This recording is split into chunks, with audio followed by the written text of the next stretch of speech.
शंभो, हर हर महादेव शंभो। डमरूधारी भोलेनाथ, तू भंडारी भोलेनाथ। डमरूधारी भोलेनाथ, तू भंडारी भोलेनाथ। दर पे तुम्हारी आया दुनिया भुला के, मिलता सुकून तेरे शरणों में आके। एक तू ही तो है मेरा, तेरा आसन मृग छाला, तू पिता है विष का प्याला। भोलेनाथ वे ओ शंभोनाथ रे, शोभे वतन वसन बाघंबर, हर हर करता धरती अंबर तेरे साथ रे ओ भोलेनाथ रे। शंभो शंभो, तेरा आसन मृग छाला, तू पीता है विष का प्याला। भोलेनाथ रे ओ शंभुनाथ रे।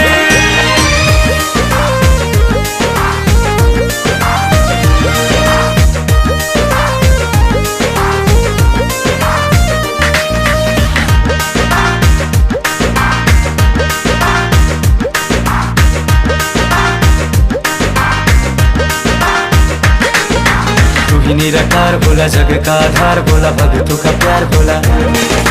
तुम्ही से संसार बोला, तू ही पालनहार बोला, करता संहार बोला।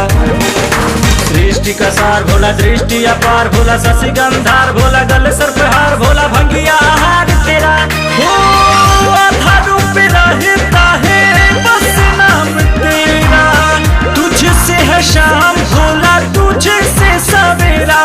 दिल मेरा है बस तेरा, तेरा आसन मृग छाला, तू पिता है विष का प्याला। भोलेनाथ वे ओ शंभुनाथ रे, शोभे वतन वसन बाघंबर, हर हर करता धरती अंबर तेरे साथ रे ओ भोलेनाथ रे।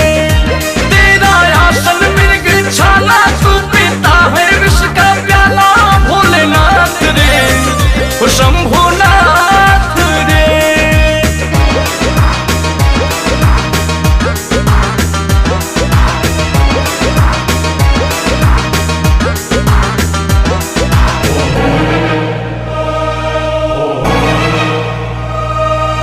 ढाल है विशाल भोला, भस्म सिंगार भोला, शक्ति अपार भोला।